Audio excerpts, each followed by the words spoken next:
কি চেয়েছি, কি পেয়েছি, আর কি চাই?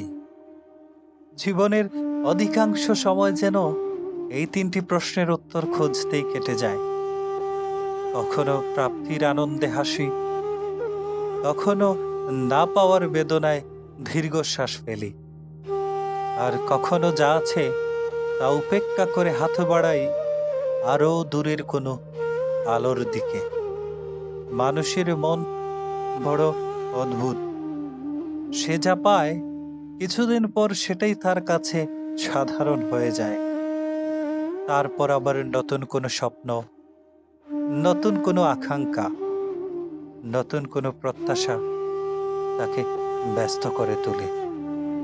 অথচ জীবন বারবার নিঃশব্দে শেখাতে চেয়েছে, সুখ সবসময় প্রাপ্তির সমার্থক নয়। সুখ কখনো কখনো লুকিয়ে থাকে একটি শান্ত বিকেলে, একটি প্রশান্তির নিঃশ্বাসে, অথবা কোনো কারণ ছাড়াই ভালো থাকার অনুভূতিতে। তবুও আমরা ছুটে চলি একটি চাওয়ার পেছনে, আর একটি পাওয়ার আশায়, আর সেই দৌড়ের মধ্যেই হারিয়ে ফেলি নিজের ভেতরের প্রশান্তিকে। হয়তো জীবনের সবচেয়ে কঠিন যুদ্ধ বাইরের পৃথিবীর সঙ্গে নয়, নিজের মনের সঙ্গে, যেখানে প্রত্যাশা আর সন্তুষ্টি প্রতিনিয়ত মুখোমুখি দাঁড়িয়ে থাকে। কিছু মানুষ সারা জীবন পেতে পেতে ক্লান্ত হয়ে যায়, আবার কিছু মানুষ অল্পের মাঝেই খোঁজে নেয় অফুরন্ত আনন্দ।